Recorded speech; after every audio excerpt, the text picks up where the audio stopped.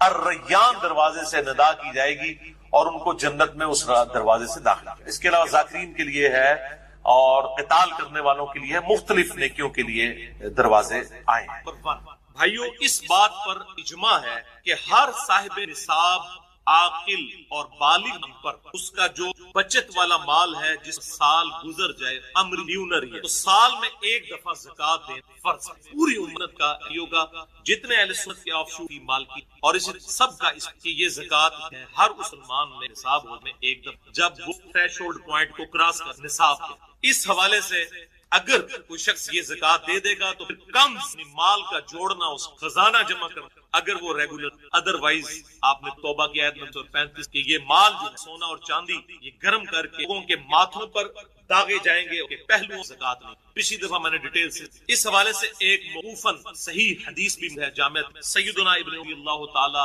جو مال کس کو حاصل ہوا اور اس کے پاس ایک سال تک پڑا رہا زکات دے فرض. امام ترمذی رحمۃ اللہ علیہ نے پھر اس کے ساتھ اہل علم کے کامنٹس بھی کہ اگر سال گزر گیا سال گزرنے سے جسٹ تھوڑی دیر پہلے اگر اس صاحب نصاب کے مال میں کوئی اور مال ایڈ ہو گیا تو کیا صرف سال گزرنے والے مال پر زکات دے گا یا پورے مال پر؟ انہوں نے کہا کہ اکثر اہل اتفاق ہے کہ پورے ہی مال پر کیونکہ صاحب نصاب وہ پہلے ہی اگر وہ 12 مہینے چاند کے اعتبار سے پہلے 10ویں مہینے اسے اور رقم مل گئی اندر ایڈ ہو گئی پوری کی وہ. اب رہا یہ مسئلہ کہ رمضان مبارک میں زکات دینی چاہیے یا رمضان کے علاوہ بھی اس میں رمضان کی کوئی قید نہیں, رمضان کے علاوہ بھی آپ سکتے ہیں جب بھی آپ کا پورا ہوگا. لیکن یہ بات کہ صحیح بخاری اور مسلم حدیث ہے بخاری میں 1904 2707 کہ امام کائنات صلی اللہ علیہ وسلم فرمایا موت ہی کہنا چاہیے اسرائیل کا لفظ بھی ثابت. پھر ملک الموت تشریف لاتے ہیں حتیٰ کہ وہ اس کے سر کے پاس بیٹھ کر کہتے ہیں پاکیزہ روح اللہ کی مغفرت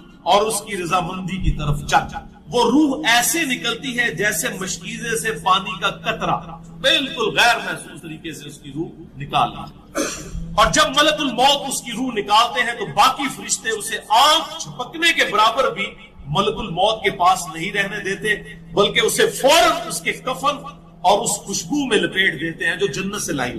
پھر اس کی روح کو لے کر بلند ہوتے ہیں اور فرشتوں کی جس جماعت کے پاس سے وہ گزرتے ہیں تو فرشتے پوچھتے ہیں کہ یہ کیسی خوشبو ہے تو وہ اس کے دنیا کے ناموں میں سے بہترین نام لے کر بتاتے ہیں کہ یہ فلاں بن فلاں کی روح ہے. حتیٰ کہ وہ اسے آسمان دنیا تک لے پہنچتے ہیں اور اس کے لیے دروازے کھولنے کی اجازت طلب کرتے ہیں تو جنت کے جو آسمانوں کے دروازے ہیں اس کے لیے کھول دیے جاتے ہیں. پھر ہر آسمان کے مقرب فرشتے اگلے آسمان تک اسے پروٹوکول دیتے ہوئے اس روح کے ساتھ جاتے ہیں حتیٰ کہ اسے 7ویں آسمان تک پہنچا دیا جاتا ہے. تو اللہ تعالیٰ فرماتا ہے میرے بندے کا نامہ اعمال علیین میں لکھ دو جو سورۃ المطففین میں آیا ہے. علیین اور سجین یہ دو مقامات ایمان والوں کی روحیں جو ہیں علیین میں ان کا نامہ اعمال لکھا جاتا ہے اور جو منافقین ہیں مجرم ہیں سجین میں لکھا ہے. سورۃ المطففین سورۃ نمبر 83 ہے پارہ نمبر 30 کے اندر. اور اسے واپس دنیا کی طرف لے جاؤ کیونکہ میں نے انہیں اسی دنیا سے پیدا کیا اور اسی میں انہیں لوٹاؤں گا اور پھر دوبارہ اسی سے نکالوں گا. پھر اس کی روح اس کے جسم کی طرف لوٹا دی جاتی. لیکن یہ لوٹنا دنیا کا سا لوٹنا نہیں ہوگا, یعنی وہ لوٹنے کے بعد یہ نہیں ہے کہ مردہ قبر میں کوئی بیٹھ جائے گا ہمیں نظر آئے گا. یہ سب کچھ برزخی معاملات ہوں گے جو میں نے پچھلی دفعہ ڈسکس کیے تھے سورہ فاطر کی آیت نمبر 42 کے تحت کہ نیند کی حالت میں بھی انسان کی روح قبض ہوتی ہے لیکن اس کو چٹکی کاٹے تو وہ جاگ اٹھتا ہے. روح کا تعلق بھی رہتا ہے اس حالت میں بالکل اس طریقے سے. یہ ایک ڈیفرنٹ لائف ہے برزخی. پھر 2 فرشتے اس کے پاس آتے ہیں یعنی اس کی قبر میں اسے بٹھا کر پوچھتے ہیں. اب یہ وہ 4 سوال یہاں پر آ رہے ہیں اس ڈیٹیل میں. پہلا سوال کرتے ہیں تیرا رب کو من رب, وہ کہتا ہے ربی اللہ میرا رب اللہ ہے. دوسرا سوال پوچھتے ہیں تیرا دین کیا, ما دینو تیرا دین کیا, تو وہ کہتا ہے میرا دین اسلام ہے. پھر پوچھتے ہیں کہ وہ آدمی جو تم میں مبعوث کیے گئے وہ کون ہے. اب یہاں پر وہ ڈیٹیل ہے الذی بعث فیکم, وہ شخص جو تم میں مبعوث کیا گیا تھا وہ کون تھا. تو یہ جو کہتے ہیں نا قبر میں آپ صلی اللہ علیہ وسلم آ جاتے ہیں تو کہ کسی عزیز میں اس میں ڈیٹیل آ گئی کہ اس سے پوچھا جاتا ہے جو شخص تم میں پیغمبر بنا کر بھیجا گیا وہ کون تھا. تو وہ کہتا ہے ہوا محمد رسول اللہ, وہ اللہ کے رسول محمد صلی اللہ علیہ وسلم. مسئلہ حاضر و ناظر میرا ریکارڈ ہے مسئلہ نمبر 7 جس میں میں نے یہ تمام شبہات کلیئر کی. یہ 3 سوالوں کے بعد اچھا جامع ترمذی میں ایک حدیث ہے 3120 اس میں الفاظ ہیں کہ وہ پوچھتے ہیں من نبیو کا, تیرا نبی کون ہے. اس میں تو آیا نا کہ اس شخص کے بارے میں تیرا کیا عقیدہ ہے, اس میں من نبیو کا الفاظ ہے. جامع ترمذی 3100. اللہ کا شکر ہے کہ یہ نہیں پوچھتے تیرا فرقہ کون سا ہے, تو کس امام کی تقلید کرتا تھا, کیڑی مسیتی تو نماز پڑھتا سا. دیکھ لو کوئی چیز, تیرا رب کون ہے, تیرا دین, اور نبی صلی اللہ علیہ وسلم. تو دنیا میں بھی ہم یہی کہتے ہیں، اللہ رسول قرآن یہی بات. تو قبر کے اندر جا کر بھی یہی سوال. اب وہ جب 3 سوالوں کے جواب دیتا ہے تو فرشتے چوتھا سوال اس سے پوچھتے ہیں، جو میں نے قبر کا چوتھا سوال، مسئلہ نمبر 78. تمہیں کیسے پتا چلا؟ ان 3 سوالوں کے جواب تمہیں کیسے آئے؟ وہ کہتا ہے میں نے اللہ کی کتاب پڑھی تھی، میں اس کتاب پر ایمان لایا اور میں نے اس کے حق ہونے کی. اللہ کی کتاب پڑھی ہوگی تو تصدیق کرے گا نا. اگر سنا کے سنی ہوگا تو کیا تصدیق کرے گا؟ ہاں پڑھا کے سنی ہوگا تو تصدیق. پھر آسمان سے آواز آتی ہے، میرے بندے نے سچ کہا، اس کے لیے جنتی بچھونا بچھا دو، اسے جنتی لباس پہنا دو اور اس کے لیے جنت کی طرف دروازہ کھول دو. قبر کے اندر ہی جنت کی طرف دروازہ کھول. یعنی آپ سمجھ لیں جس طرح یہ آپ ٹچ سکرین موبائل رکھ کے اور جناب لیپ ٹاپ رکھ کے سامنے لوگ بیٹھے ہوتے ہیں نا، تو ایک دوسری دنیا میں چلے جاتے ہیں. تو جنت کا فزیکلی دروازہ کھول دیا جائے گا، اس کو جنت کی ہوائیں بھی، خوشبو بھی آئے گی اور انتظار وہ کرے گا. وہاں اسے ہوا کے جھونکے اور خوشبو بھی آتی ہوگی اور حد نظر تک اس کی قبر کو کشادہ کر دیا جائے گا. خوبصورت چہرے، خوبصورت لباس اور بہترین خوشبو والا ایک شخص اس کے پاس قبر میں آئے گا اور کہے گا اس چیز سے خوش ہو جا جو چیز تجھے خوش کر دے. یہ وہ دن ہے جس کا تجھ سے وعدہ کیا جاتا تھا. وہ شخص پوچھے گا کہ اے شخص تو کون ہے؟ تیرا چہرہ بھلائی لانے والا چہرہ ہے. وہ جواب دے گا میں تیرا عمل صالح. یعنی نیک اعمال ایک خوبصورت انسان کی شکل میں اس کی قبر میں آ. تو پھر وہ شخص کہے گا اے اللہ، اے میرے رب، جلدی کر، فوراً قیامت قائم فرما دے حتیٰ کہ میں اپنے اہل و عیال کی طرف چلا جاؤں. یعنی مومن کہے گا اللہ جلدی جلدی قیامت آئے، مجھے تو اینڈ رزلٹ نظر آ رہا ہے، مجھ سے انتظار نہیں ہوتا، فوراً قیامت آ جائے. ابھی سائملٹینیس کنٹراسٹ آنے والا. جب کافر اور مجرم شخص دنیا سے جاتا ہے تو آپ صلی اللہ علیہ وسلم نے فرمایا سیاہ چہروں والے فرشتے بالوں سے بنا ہوا ایک کمبل لے کر آسمان سے نازل ہوتے ہیں اور حد نظر فاصلے تک اس کے سامنے بیٹھ جاتے ہیں. پھر ملک الموت، موت کا فرشتہ آتا ہے حتیٰ کہ اس کے سر کے پاس بیٹھ جاتا ہے اور کہتا ہے خبیث روح، اللہ کی ناراضگی کی طرف چل. وہ روح اس کے جسم میں پھیل جاتی ہے تو وہ ملک الموت اس طرح اسے کھینچتا ہے جیسے لوہے کی سلاخ کو گیلے اون میں سے کھینچا جاتا ہے. گرم سلاخ جو ہے وہ اونی کپڑے کے اندر، گیلے کے اندر ڈال کے یوں کھینچی جائے نا، اس طرح اس کے پورے جسم سے اس کی روح. پھر ملک الموت سے باقی فرشتے اس کی روح کو لے کر پلک جھپکنے کے برابر بھی وہاں نہیں رہنے دیتے حتیٰ کہ وہ اسے بالوں سے بنے ہوئے کمبل میں لپیٹ لیتے ہیں اور اس سے زمین کے مردار سے نکلنے والی انتہائی بری بدبو نکلتی. وہ اسے لے کر اوپر چڑھتے ہیں تو وہ فرشتوں کی جس جماعت کے پاس سے گزرتے ہیں تو فرشتوں کی جماعتیں کہتی ہیں کیسی خبیث روح ہے. وہ کہتے ہیں یہ فلاں بن فلاں کی روح ہے اور وہ اس کی دنیا کا انتہائی کبھی نام لے کر بتاتے ہیں حتیٰ کہ اسے آسمانی دنیا تک لے جایا جاتا ہے. اس کے لیے دروازے کھولنے کے لیے درخواست کی جاتی ہے تو آسمان کے دروازے اس کے لیے نہیں. پھر رسول اللہ صلی اللہ علیہ وسلم نے سورۃ الاعراف کی آیت پڑھی کہ ان کے لیے آسمانوں کے دروازے نہیں کھولے جائیں گے، وہ جنت میں داخل بھی نہیں ہوں گے حتیٰ کہ اونٹ سوئی کے سوراخ سے گزرے. یہ سورۃ الاعراف کی آیت آپ سمجھیں. پھر آپ صلی اللہ علیہ وسلم نے فرمایا کہ اللہ تعالیٰ فرماتا ہے اس کی کتاب کو سب سے نچلی زمین میں سجین میں لکھ دو. پھر اس کی روح کو شدت کے ساتھ پٹ کھا جاتا ہے. پھر آپ صلی اللہ علیہ وسلم نے یہ آیت تلاوت فرمائی سورہ الحج کی، جو شخص اللہ کے ساتھ شرک کرتا ہے گویا وہ آسمان سے گر پڑا تو اب پرندے اسے اچک کر لے جائیں یا کسی دور جگہ پر پھینک. پھر اس کی روح اس کے جسم میں لوٹا دی جاتی ہے اور 2 فرشتے اس کے پاس آ کر اس سے پوچھتے ہیں تیرا رب. اب اس سے بھی سوال ہو. وہ حیرت زدہ ہو کر کہتا ہے ہائے افسوس، ہائے افسوس، میں نہیں جانتا، میں نہیں جانتا. پھر پوچھتے ہیں تیرا دین کیا ہے. وہ پھر حیرت زدہ ہو کر کہتا ہے ہائے افسوس، ہائے افسوس، میں نہیں جانتا، میں نہیں جانتا. پھر اس سے پوچھتے ہیں کہ جو شخص تم میں مبعوث کیے گئے وہ کون تھے. تو وہ کہتا ہے ہائے افسوس، میں نہیں جانتا، میں نہیں جانتا. پھر آسمان سے آواز آتی ہے اس نے جھوٹ بولا، اس کے لیے جہنم کا بچھونا بچھا. اور بخاری میں الفاظ ہیں 1374. اس کے جواب میں فرشتے پھر اس سے چوتھا سوال کیا کرتے ہیں لا دریتا ولا تلیتا. اور تو نے خود پڑھ کر سمجھنے کی کوشش کیوں نہیں کی؟ یا جو لوگ سمجھے ہوئے لوگ تھے، کتاب و سنت کے منہج پر چلنے والے لوگ تھے، ان کے ساتھ تو کیوں نہیں چلا؟ اللہ تعالیٰ فرماتا ہے اس کے لیے جہنمی بچھونا بچھا دو، جہنم کی طرف ایک دروازہ کھول دو، وہاں سے گرمی اور گرم ہوا اس کی قبر میں آتی رہے گی. اس کی قبر کو اس قدر تنگ کر دیا جائے گا کہ اس کی پسلیاں ایک دوسرے کے اندر داخل ہو جائیں گی اور ایک قبیح چہرے والا شخص قبیح لباس میں انتہائی بدبودار حالت میں اس کے پاس آئے گا اور اسے کہے گا تمہیں ایسی چیزوں کی بشارت ہو جو تمہیں غمزدہ کر دیں، یہ تیرا وہ دن ہے جس کا تجھ سے وعدہ تھا۔ وہ پوچھے گا تو کون ہے؟ تیرے چہرے سے تو خیر کی توقع نظر نہیں آتی۔ وہ جواب دے گا میں تیرا خبیث عمل ہوں۔ بات عمل کے ساتھ ہی ہے، صرف کلمہ پڑھنا کافی ہے، عمل۔ پھر وہ کہتا ہے میرے رب قیامت قائم نہ کرنا، اے میرے رب قیامت قائم نہ کرنا۔ مومن کیا کہتا ہے؟ قیامت قائم کر رہے ہیں۔ اب یہ وہ حدیث ہے وہ جس اس آیت کو حل کرتی ہے جو پچھلی دفعہ ایک بھائی نے سوال بھی کیا تھا۔ سورہ یاسین کی آیت نمبر ہے 52۔ قالوا یا ویلنا من بعثنا من مرقدنا، یعنی جب قبروں سے نکالا جائے گا مجرموں کو، وہ کہیں گے ہائے افسوس ہمیں کس نے ہماری قبروں سے باہر نکالا۔ تو اللہ تعالیٰ کیا فرمائے گا؟ ھذا ما وعد الرحمن وصدق المرسلون، یہی ہے وہ جس کا وعدہ رحمان نے کیا تھا اور رسولوں نے سچا کہا۔ تو کہتے ہیں جی منکرین عذاب قبر کہتے ہیں جی وہ انسان کو کہتے ہیں ہماری قبروں سے کس نے اٹھا لیا، تو اس پہ عذاب تو نہیں ہوتا؟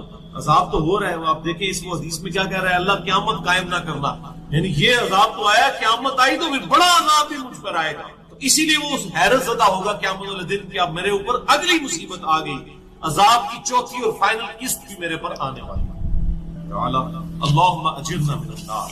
11ویں حدیث سنن نسائی میں 1834، مشکات میں 1629۔ ابو ہریرہ رضی اللہ تعالیٰ عنہ کہتے ہیں آپ صلی اللہ علیہ وسلم نے فرمایا جب مؤمن شخص کی موت کا وقت آتا ہے تو رحمت کے فرشتے سفید ریشم لے کر آتے ہیں اور کہتے ہیں راضی ہونے والی پسندیدہ روح نکل، اللہ کی راحت اور رزق کی طرف چل، رب تجھ پر ناراض نہیں۔ تو وہ بہترین کستوری کی خوشبو کی طرح نکلتی ہے، حتیٰ کہ وہ ایک دوسرے سے اسے لے کر اس طرح کرتے کرتے آسمان کے دروازوں تک پہنچ جاتے ہیں۔ تو وہ کہتے ہیں زمین سے ایک ایسی پاکیزہ خوشبو تمہارے پاس آئی ہے، وہ اسے مومنوں کی روح کے پاس لے جاتے ہیں، یعنی نیک آدمی کی روح کو، جو پہلے مومن مر چکے ہیں ان کی روحوں کے پاس، تو انہیں اس کے آنے پر اس سے بھی زیادہ خوشی ہوتی ہے، یعنی مومن انتظار کر رہے ہوتے ہیں اور ویلکم کرتے ہیں، جیسا کہ تم میں سے کسی کو اپنے بچھڑے ہوئے شخص کے ملنے پر خوشی ہوتی ہے۔ تو وہ آلریڈی جو مردہ روحیں وہاں پر پہنچی ہوتی ہیں، جو مر چکے شخص جو ہوتے ہیں ان کی روحیں، وہ نئی آنے والی روح سے پوچھتے ہیں فلاں کا کیا حال ہے، فلاں کا کیا حال ہے۔ پھر وہ کہتے ہیں اسے چھوڑ دو کیونکہ یہ ابھی ابھی دنیا کے غم میں مبتلا ہو کر یہاں پر آیا ہے۔ تو مرنے والا شخص کہتا ہے کہ تم جس شخص کے بارے میں مجھ سے پوچھ رہے ہو وہ تو فوت ہو چکا ہے، کیا تمہارے پاس نہیں آیا؟ وہ کہتے ہیں اسے تو اس کے ٹھکانے ہاویہ یعنی جہنم میں پہنچا دیا گیا ہے۔ اور جب کافر شخص کی موت کا وقت آتا ہے تو عذاب کے فرشتے بالوں کا لباس لے کر اس کے پاس آتے ہیں اور اسے کہتے ہیں ناراض ہونے والی ناپسندیدہ روح نکل، اللہ کے عذاب کی طرف چل۔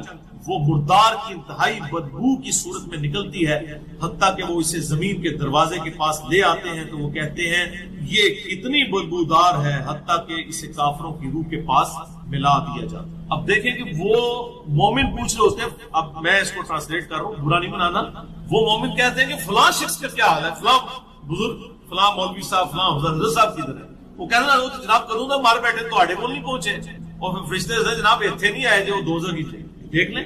یعنی وہ اسی لیے پوچھ رہے ہوتے کہ تو چل ہم تک پہنچ گیا، فلاں بھی ایک دنیا میں بڑا کوئی مشہور نیک آدمی تھا، وہ کدھر گیا؟ تبھی تو وہ ایکسپیکٹ کر رہے ہوتے ہیں نا اس کو کہ اس کو بھی یہاں پہ آنا چاہیے، تو ان کو بتایا جاتا ہے کہ بھئی وہ یہاں پر نہیں، وہ کہیں اور۔ 12ویں حدیث جامع ترمذی میں 1071 نمبر اور مشکات میں 130 نمبر ہے۔ سیدنا ابو ہریرہ کہتے ہیں نبی صلی اللہ علیہ وسلم نے فرمایا جب میت کو دفن کیا جاتا ہے تو دو سیاہ فام نیلی آنکھوں والے فرشتے اس کے پاس آتے ہیں، ان میں سے ایک کو منکر اور دوسرے کو نکیر کہا جاتا ہے۔ سیاہ فام نیلی آنکھوں والے خطرناک شکل کے فرشتے منکر اور نکیر۔ بس وہ کہتے ہیں تم اس شخص کے بارے میں کیا کہا کرتے تھے، یعنی نبی صلی اللہ علیہ وسلم کے بارے میں سوال ہوتا ہے تو وہ کہتا ہے وہ اللہ کے بندے اور اس کے رسول ہیں، میں گواہی دیتا ہوں کہ اللہ کے سوا کوئی معبود نہیں اور محمد صلی اللہ علیہ وسلم اس کے بندے اور رسول ہیں۔ وہ دونوں فرشتے کہتے ہیں ہمیں پتا تھا تم یہی جواب دو گے۔ پھر اس کی قبر کو لمبائی اور چوڑائی میں 70 ہاتھ کشادہ کر دیا جاتا ہے، یہ 70 کہتے ہیں کثرت، حد نظر تک کشادہ کر دیا جاتا ہے۔ پھر اس کے لیے اس میں روشنی کر دی جاتی ہے، پھر اسے کہا جاتا ہے سو جا، وہ کہتا ہے میں اپنے گھر والوں کے پاس واپس جانا چاہتا ہوں۔ پر میں نے ایک ڈیٹیل لیکچر ریکارڈ کروایا مسئلہ نمبر 56 کے فضائل اور سی احکاموں، 2 گھنٹے میں سارے ٹاپکس کور کر، اسپیسیفک سوال کو میں ایڈریس کر دیتا ہوں۔ سب سے پہلے تو سیگے ہیں، جو درود شریف کا جو سب سے پسندیدہ سیگا ہے وہ وہی ہے جو ہمارے درود ابراہیمی کا پہلا جز اللہم صلی علی محمد وعلی آلہ. سنن نسائی میں حدیث ہے انٹرنیشنل کے مطابق 1293 اور ایک نمبرنگ کے مطابق ہے 1292. یہ مجھے زبانی یاد ہے 12 نبی اسلام کی سے اور 92 محمد کی سے 1292. زید بن خارجہ رسول اسلام نے فرمایا مجھ پہ درود پڑھنا لازم اور اپنی دعاؤں میں پڑھا کرو اللہم صلی علی محمد وعلی آلہ. شیعہ دونوں کے ہاں پڑھا جاتا ہے. اس کے علاوہ بخاری اور مسلم ہے جو ہم نماز میں پڑھتے ہیں یہ بھی ثابت ہے. باقی درود ہے صلی اللہ علیہ وآلہ یہ بھی نبی اسلام سے ثابت ہے. حضرت عیسیٰ علیہ السلام کے لیے آپ نے کہا وَنُزُولِ عِيسَى ابْنَ مَرْيَمَ صلی اللہ علیہ وآلہ اس کے ساتھ پڑھنا بہتر ہے کہ اسلام میں اسی کی ترغیب درود ابراہیم کے باقی.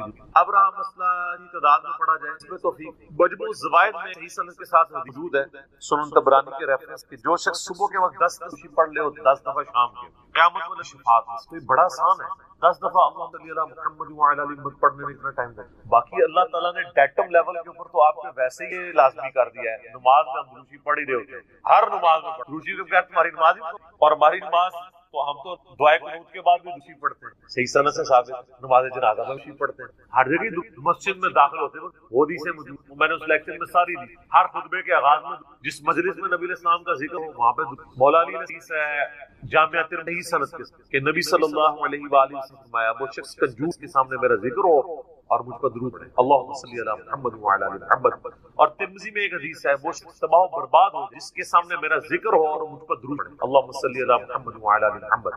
اور اس کے علاوہ سنن طبرانی میں ایک روایت ہے اس روایت کی اختلاف ہے لیکن کچھ محدثین اسے صحیح سمجھتے ہیں. اس میں ضرور بیان کرتا ہوں کہ جو شخص روزانہ 100 دفعہ درود تو قیامت والے دن اللہ تعالیٰ اسے کے ساتھ اور اس کی دونوں آنکھوں کے درمیان لکھا ہوگا کہ یہ شخص منافقت اور دو کی آگ سے 100 دفعہ درود. میری تو کوشش 100 دفعہ درود روزانہ کم از کم ضرور پڑھا جائے.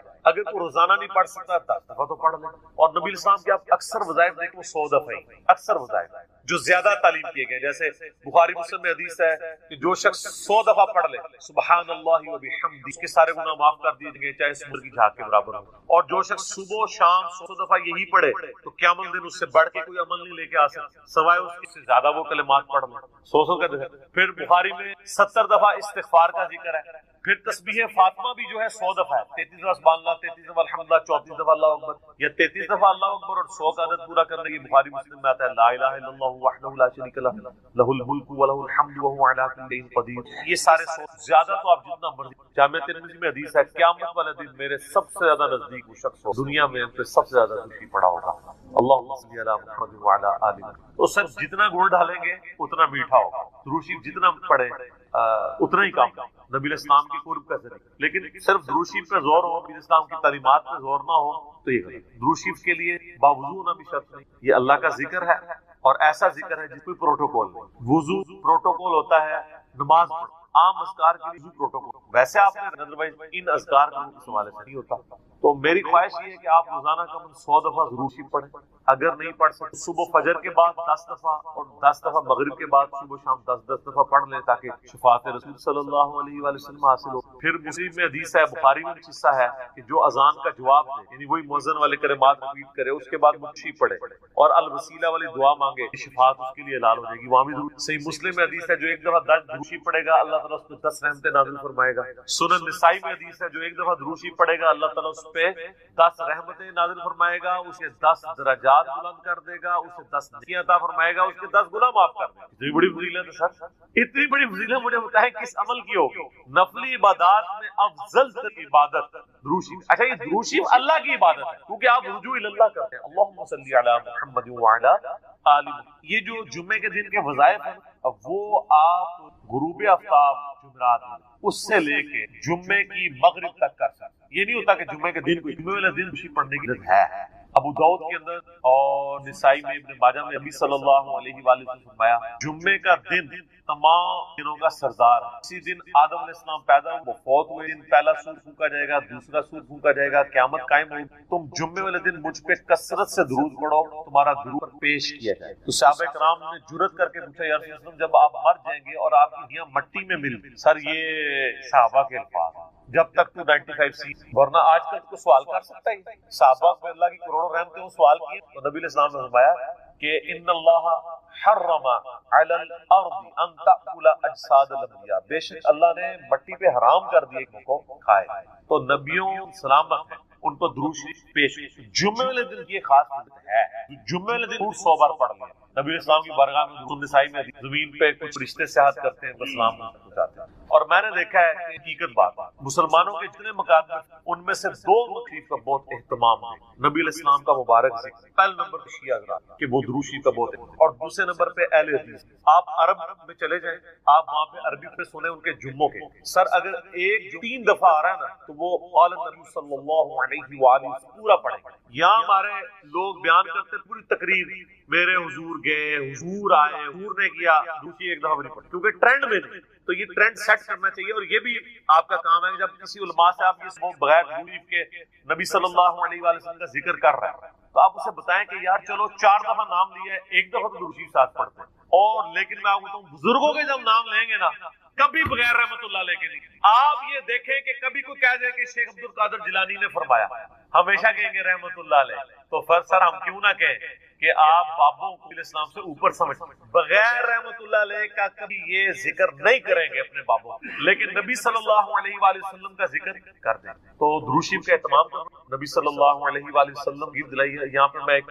مسئلہ عرض کر دوں, جو درود شریف کے دشمن ہے نا اہل بیت کے, وہ اکثر اس چیز کو اٹھاتے ہیں. وہ کہتے ہیں ذکر ہے نا اللہم صلی علی محمد وعلی آل محمد, یہاں آل محمد سے مراد نبی اسلام کے اہل بیت نہیں بلکہ پوری امت ہے, کیونکہ قرآن میں تو آل فرعون کہا گیا ہے, فرعونیوں کو, آل موسیٰ, تو یہ بھی آل محمد سے مراد ہے محمد والے نا. یہ کہانیاں اس وقت تک تھی جب تک کہ انجینئر صاحب بخاری مسلم میں سامنے نہیں. صحیح بخاری میں یہ الفاظ ہے کہ صحابہ کرام نے کہا اے اللہ کے محبوب صلی اللہ علیہ وآلہ وسلم, ہم نے سلام تو آپ پہ عرض کیا ہے السلام علیکہ ورحمۃ اللہ وبرکاتہ نماز میں, آپ ہمیں بتائیے کہ ہم آپ اور آپ کے اہل بیت پر, آپ اور آپ کی آل پہ اہل بیت. تو کوئی نبی علیہ السلام کا امتی جو غیر سید ہے اور وہ کہہ سکتا ہے میں اہل بیت ہوں, تو اہل بیت کے اگینسٹ آل محمد آپ نے تعلیم. درود شریف میں آل محمد سے مراد اہل بیت نبی علیہ السلام کی جو اولاد آل علی, آل عقیل, آل عباس, آل جعفر. صحیح مسلم میں غدیر. تو یہ یہاں آل مراد اہل البیت الاسلام. باقی ان پہ درود پڑھیں گے تو ہم پہ تو ویسے ہی رحمتیں نازل ہو سکتی ہیں, ہم تک بھی پہنچ جائیں گی اس حوالے سے. تو یہ میں نے ایک ضمن مسئلہ عرض کر لیا, پکے چھوڑ رہے ہوتے ہیں. تو میں نے اس پہ میرا یوٹیوب بھی چڑھا ہوا ہے درود اور اہل بیت کے دشمن. میں نے بتایا تھا یہ اپنے بغض کا اظہار اس سے کر رہے ہیں, کسی ہضم نہیں ہو رہی ہوتی تو وہ جان بوجھ کے ایسی باتیں نکالتے ہیں. درود شریف پڑھیں. اور مجھے یاد ہے کہ 3-4 سال پہلے مجھے ایک بریلوی بھائی کا فون آیا, تو مجھے کہنے لگے میں آپ کی کی وجہ سے مسلک چھوڑا, سب سیکھا. آپ سے کہ آپ جو شریف پڑھتے ہیں تو آپ صلی اللہ علیہ وآلہ, تو آپ میری پرانی ویڈیوز دیکھیں تو صلی اللہ علیہ وسلم ہوتا. تو میں نے اس کا پھر یہ مشورہ مانا, تو پھر میں نے آہستہ آہستہ اپنے آپ کو اس کا عادی آلی بھی کہا جائے بھی صلی اللہ علیہ وآلہ وسلم. یہ چیز پسند ہے کہ آپ صلی اللہ علیہ وآلہ وسلم کے اہل بیت کا ذکر کیا جائے. درود ابراہیمی میں بھی اہل بیت کیا گیا. اچھا درود ابراہیمی میں بعض لوگ یہ جو آلے وغیرہ تو آپ یہ درود پڑھ رہے ہو, نہیں سر یہودی میں کہاں درود, اس میں ہے کہ اے اللہ درود بھیج محمد صلی اللہ علیہ وآلہ وسلم کی آل اہل بیت کو جیسا کہ تو نے رحمت بھیجی تھی. مثال ہے اب والے یہودی تو ہے ضربت علیہم الذلہ والمسکنہ, یہ تو مغضوب علیہم ہے, یعنی مراد وہ جو اہل توحید تھے بنی اسرائیل میں. کون؟ حضرت موسیٰ علیہ السلام, عیسیٰ علیہ السلام, یعقوب علیہ السلام, یوسف علیہ السلام, جن پہ اولاد ابراہیم تو یہ ہے نا, وہ تو اولاد ابراہیم نہیں ہے نا جس نے ابراہیم والے کام ہی چھوڑ دیے. وہ تو قرآن میں ہے کہ حضرت نوح علیہ السلام نے کہا یا اللہ یہ میرا بیٹا ہے. اللہ فرمایا اس کی تو امال ہی کافر علیہ, تیرا بیٹا ہی نہیں, بیگوٹن سن تھا. تعلیمات پہ عمل نہ کرنے کی وجہ سے اللہ تعالیٰ بیگوٹن سن ہونا, سلبی بیٹا ہونے کا بھی انکار کرتا.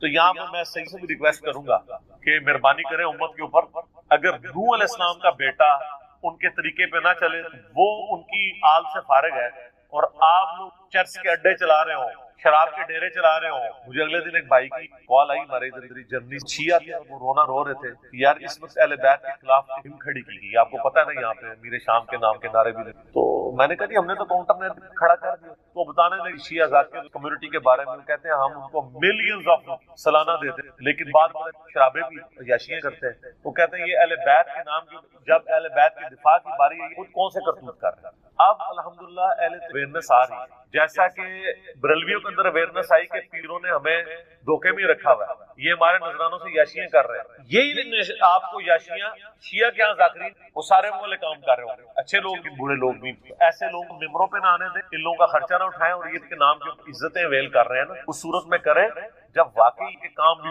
اگر کام نبی الاسلام کے دشمنوں والے ہیں تو ہم ان کی رسپیکٹ. میرا اپنا میکینیکل کلاس فیلو تھا یونیورسٹی میں، قادیانی تھا اور سید تھا، اس کے نام کے اندر تھا، میں اب نام نہیں اس کا لیتا ہوں، بالکل پرسنل بات، تو اس کا سید فلاں شاہ پورا نام، کتنا سے تمہیں پتہ ہی نہیں چلا، تو باب قادیانی. اب کیا ہمارے اہل تیوں کے ہاں جو سید ہیں اس کو سید ماننے کے لیے تیار ہو جائیں؟ نسل تو ہے نا، جینز تو ہے نا، وہ کہیں گے نہیں تعلیمات چھوڑ. سر آپ تعلیمات چھوڑ دیں اور آپ ہمیں کہیں کہ آپ امتی ہو. سر ہم امتی سیدوں کے نہیں ہیں، امتی تو نبی علیہ السلام کے لیے. یار مولا علی بھی کبھی، مولا علی نے یہ دعویٰ نہیں کیا کہ یہ میری امت ہے، وہ بھی اپنے آپ کو غلام محمد ہی کہتے ہیں. آپ شیعہ کا جو سلوگن دیکھیں وہ تو بالکل ٹھیک ہے، محمد اور آل محمد، آل علی نہیں کہتے ہیں، علی نہیں سر، سینٹرڈ پوائنٹ محمد صلی اللہ علیہ وسلم کی ذات ہے، جس کی جو بھی عزت ہے وہ نبی الاسلام کی، جس کا جو بھی مرتبہ ہے وہ ان کی نسبت. اگر نبی علیہ السلام کو بیچ سے نکال دیں کوئی مرتبہ ویل نہیں، تو محمد اور عالم، حالانکہ دیکھیں اولاد علی ہے لیکن نام کیا بولا جاتا ہے؟ عالم. کیوں؟ یہ اللہ نے رشتہ کروایا. سنن نسائی میں صحیح سند کا حدیث ہے، پہلے حضرت ابوبکر نے رشتہ مانگا تھا نبی الاسلام سے سیدہ فاطمہ کے لیے، جب تک کہ حضرت خود سسر نہیں بنے. نبی الاسلام نے کہا میری، پھر حضرت عمر نے مانگا، فرمایا چھوٹی، پھر حضرت علی نے مانگا تو رشتہ کر دیا، کیونکہ اللہ نے وحی کے ذریعے بتایا تھا کہ آپ کی اولاد یعنی جو آل محمد ہے وہ اولاد علی ہے. یہ سر آسمانی رشتہ طے ہوا، یہ چھوٹا معاملہ نہیں ہے. تو اس لیے جو لوگ اولاد علی اور اہل بیت ہونے کا دعویٰ کرتے ہیں، خدا کے لیے اہل بیت کے نام کے اوپر آپ داغ نہ اور دھبا نہ بنے، بلکہ ان کی تعلیمات کو بھی آگے. یہ ہمارا مسئلہ سے لے کے اگلے جمعے تک اس کے لیے نور ہو جائے گا اللہ کی. اور موقوفہ روایت جو دارمی کے اس میں ہے کہ اس کے اور خانہ کعبہ شریف کے درمیان ایک نور ہو جائے گا اگلے جمعے تک کے لیے، یعنی اللہ تعالیٰ اس کو ایک فضیلت دے گا. اور دارمی میں شب جمعہ کا ذکر ہے. یہ جو جمعے کے دن کے وظائف ہیں وہ آپ یعنی غروب آفتاب جمعرات اس سے لے کے جمعے کی مغرب تک کر سکتے. یہ نہیں ہوتا کہ جمعے کے دن کوئی کرتا. سورۃ الکہف کی جمعے کے دن یہ فضیلت ہے. سورۃ الکہف کی فضیلت میں مسلم شریف کی حدیث بھی ہے نا کہ وہ ایک صحابی رات کے وقت سورۃ الکہف کی تلاوت کر رہے تھے تو ان کا گھوڑا بھی دب گیا، بادل اتنا قریب آیا آسمان کا کہ لگتا ہے کہ اب وہ گھوڑے پہ گرنے لگا تو گھوڑا بھی دب گیا. تو صبح نبی علیہ السلام کو آپ وہ فرشتے سے تمہاری تلاوت سننے کے لیے آئے، وہ بادل یہ والا نہیں تھے. نبی علیہ السلام جب تک دنیا میں موجود تھے اس وقت صحابہ کے ساتھ بھی ایسے واقعات ہوا کرتے، کیونکہ صحابہ کو اللہ تعالیٰ نے امت کے اوپر یعنی دعوت کا ذریعہ بنانا تھا. ان کا ایمان بہت ہائی لیول کا، اس وقت ایسے ایکسپیرینسز ہو جائے گا. سورۃ الکہف جمعے والے دن پڑھے، فضیلت ہے. جمعرات والے دن مغرب سے لے کے جمعے کی مغرب سے پہلے پہلے کسی بھی وقت آپ پڑھ سکتے، ٹھیک ہے نا. یہ جو بھی وظائف ہوتا ہے نا اسلام میں، جب دن کی بات ہو رہی ہوتی ہے نا تو دن سے مراد وہ پورے 24 گھنٹے ہوتے ہیں.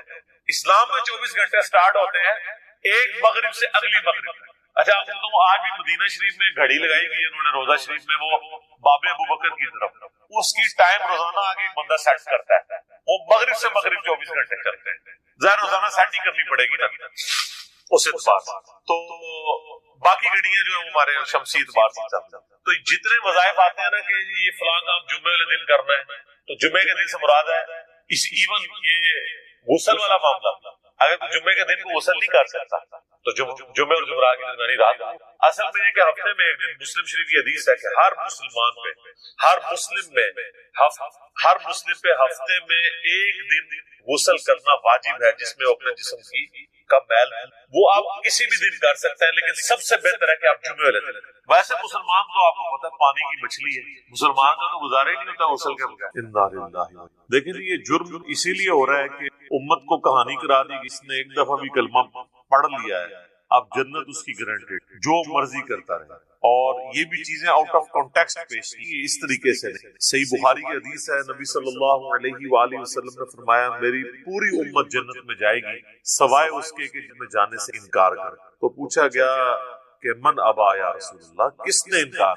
تو آپ نے فرمایا کہ جس نے میرا حکم مانا وہ جنت میں جائے گا، اور جس میری نافرمانی نے جنت میں جانے سے انکار کر. باقی وہ بات الگ ٹھیک ہے، بخاری مسلم میں حدیث ہے کہ نبی صلی اللہ علیہ وآلہ وسلم بار بار جائیں گے، اللہ تعالیٰ ان کے لیے تعداد بھرے گا. اللہ کے اذن سے آخر اس کو بھی جنت سے نکال کے جنت لے آئیں گے کہ جس کے دل میں رائی کے دانے کے برابر بھی نہیں. یہ کون سوچ سکتا ہے کہ کتنا عرصہ اس کو جہنم میں وہ پیریڈ گزارنا پڑا. اللہم اجرنا من النار. یہاں تو کہہ دیتے ہیں جناب ایک پھیرا لگے گا، آپ کو پھیرے کی لینتھ کی نہیں پتا.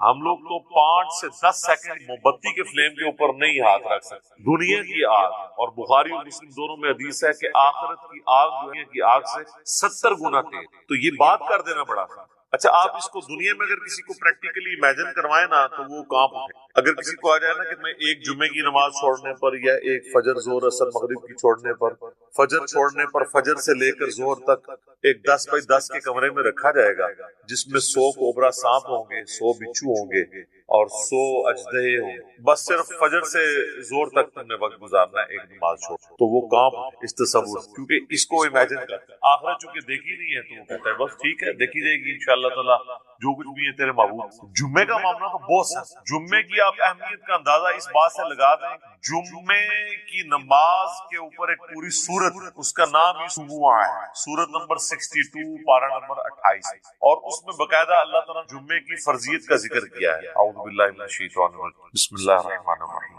یا ایھا الذین آمنوا اذا نودی للصلاۃ یوم الجمعہ، اے ایمان والو جب ندا دی اذان دی جائے جمعے کے لیے، اس کی نماز کی جمعے کے دن، فاسعوا الی ذکر اللہ، تو جلدی سے لپکو اللہ کے ذکر کی طرف، وذروا البیع، اور تجارت چھوڑ، ذالکم خیر لکم تم تعلمون، اسی میں تمہاری خیریت ہے اگر تم جانتے. فاذا قضیت الصلاۃ، ہاں جب نماز پڑھ چکے، فانتشروا فی الارض وابتغوا من فضل، اس کے بعد تم زمین میں پھیل سکتے ہو اور اللہ کے فضل کو تلاش کرو. آپ یعنی صرف جمعے کے اس ٹائم پیریڈ کے لیے آپ نے کاروبار زندگی کو ترک کر. واذکروا اللہ کثیرا لعلکم، اور اللہ کو بہت کثرت سے یاد کرو تاکہ تم فلاح پاؤ. جمعے کی فرضیت قرآن میں، اس سے آپ اس کی اہمیت کا اندازہ لگا. باقی اتنی نمازوں کا ذکر ہے وہ جنرل ہے ان کی فرضیت کے اعتبار سے، یا ایون سورۃ النور کے اندر صلاۃ الفجر اور عشاء اور ظہر کا ذکر آیا تو وہ پردے کے اعتبار سے ہے. فرضیت کا جہاں تک ذکر ہے نا اسپیسیفک، وہ جمعے کی نماز، اسی لیے اس کی سب سے زیادہ امپورٹنس، اور جمعے کی بھی نماز کی امپورٹنس، جمعے کی اس ایکٹیویٹی کی امپورٹنس ہے. نماز تو اللہ تعالیٰ نے اس دن ویسے ہی کم کر دی، 4 کی بجائے 2 فرض کر دی. خطبے کی امپورٹنس، اور یہ مسلمانوں کی ایک ویکلی پولیٹیکل گیدرنگ ہے، اور سالانہ پولیٹیکل گیدرنگ مسلمانوں کی نماز ہے، اور انٹرنیشنل گیدرنگ سالانہ جو ہے وہ حج کی. یہ یعنی جمعے کے خطبے اس لیے نہیں ہے کہ یہاں پہ آپ نے یعنی نکاح، طلاق اور سنجے کا طریقہ، یہ ساری چیزیں بتانی ہیں، اصل میں پولیٹیکل ایشو کو ایڈریس کرتے ہیں تاکہ لوگ ایک پیج کی. اسی لیے جمعے کی گیدرنگ ایک شہر میں ایک سے زیادہ ہونی بھی نہیں چاہیے. یہ تو آج کل ایک چندے کے چکر میں اتنی جامع مسجد بن گئی ہیں، ادروائز اصولاً دیکھا جائے تو ایک شہر میں ایک جامع مسجد. ایران میں آپ چلے جائیں، تہران میں ایک جگہ جمعہ ہوتا ہے اور 15 سے 20 لاکھ لوگ ایک جگہ جمعہ پڑھ رہے ہوتے ہیں، اور ایران کا پریزیڈنٹ جمعے کا خطبہ دیتا ہے. یہاں پہ بھی ہمارے پرائم منسٹر کو فیصل مسجد میں خطبہ دینا چاہیے. تو آپ دیکھیں پھر کس طریقے سے قوم ایک جگہ جمع ہوتی ہے. ہم تو ایک قوم بھی نہیں، بل یہ الگ سے ایک ٹاپک ہے. جمعے کی فرضیت کے اعتبار سے سورۃ الجمعہ کافی ہے. بخاری اور دونوں میں حدیث ہے، نبی صلی اللہ علیہ وآلہ وسلم فرمایا کہ اگرچہ ہم سب سے آخر میں آئے ہیں لیکن قیامت کو سب سے سبقت لے جائیں گے، یہود و نصارہ سے. پھر نبی علیہ السلام نے اس کی ریزن بتائی کہ اللہ تعالیٰ نے جمعے کا دن یہودیوں پر پیش کیا، انہوں نے اس کی قدر نہیں کی، انہوں نے ہفتے کا دن اپنے لیے چوز کر لیا. پھر نصارہ پہ پیش کیا، انہوں نے اس کی قدر نہیں کی، اور اتوار کا دن. پھر اللہ نے ہماری رہنمائی کر دی. اچھا نبی علیہ السلام نے اس کو اللہ کی طرف کہ اللہ نے ہمارے لیے رہنمائی مقرر کر دی کہ ہم جمعے کی طرف متوجہ ہوئے.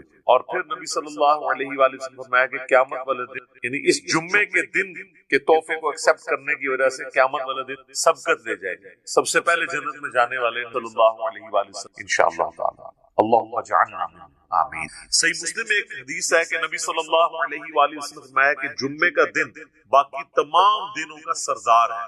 اسی دن آدم علیہ السلام پیدا ہوئے، اسی دن وہ جنت میں داخل کیے گئے، دن جنت سے نکالے گئے، اور اسی دن قیامت قائم ہے. ایک اور حدیث ہے بخاری اور مسلم دونوں میں، نبی صلی اللہ علیہ وآلہ وسلم فرمایا کہ جمعے کے دن ایک گھڑی، ایک لمحہ ایسا آتا ہے کہ اس گھڑی میں جو اللہ سے خیر مانگی جائے نا، اللہ تعالیٰ وہ خیر عطا فرمائے. اچھا اس میں اب مختلف اقوال ہیں. بہرحال صحیح مسلم میں ایک حدیث ہے کہ نبی علیہ السلام نے فرمایا کہ یہ جو قولیت کی گھڑی ہے نا، یہ خطیب کے منبر پر بیٹھنے سے لے کر نماز جمعہ کے ختم ہونے تک اس دوران یہ ایکٹیویٹی ہے. یعنی ایک گھڑی ایسی آتی ہے، ویسے پبلک میں مشہور ہے کہ وہ دو خطبوں کے درمیان وہ بھی ہو سکتا ہے، اس کے علاوہ بھی نماز کا بھی وقت ہو جس میں آپ اللہ کی طرف رجوع لاتے ہیں. اس لیے آپ دیکھیں کہ بخاری اور مسلم دونوں میں حدیث ہے، نبی صلی اللہ علیہ وآلہ وسلم نے فرمایا جو جمعے والے دن سب سے پہلی گھڑی میں آتا ہے اسے اونٹ نحر کرنے کا ثواب دیا، جو اس کے بعد آتا ہے اسے ایک گائے ذبح کرنے، جو اس کے بعد آتا ہے اسے ایک بھیڑ یا بکری ذبح کرنے کا ثواب، جو اس کے بعد آتا ہے اسے ایک مرغی ذبح کرنے کا، اور جو بالکل اینڈ پہ آتا ہے اس انڈا صدقہ کرنا. اور پھر اس کے بعد الفاظ ہے کہ اس کے بعد فرشتے رجسٹر بند کر دیتے ہیں جب خطیب ممبر پہ چڑھ جاتا ہے. یعنی یہ ساری گھڑیاں خطیب کے ممبر پہ چڑھنے سے پہلے، اور پھر فرشتے جو ہیں وہ بھی الذکر سننا شروع کر دیتے ہیں. الذکر یعنی جو خطیب خطبہ دے رہے شرط کہ وہ ذکر ہو، کہانیاں نہ ہو. الذکر تو پھر سر یہی ہے، انا نحن نزلنا الذکر وانا له لحافظ. صحیح مسلم میں حدیث ہے کہ نبی علیہ السلام کی جمعے کا خطبہ جو ہے وہ قرآن ہی ہوا.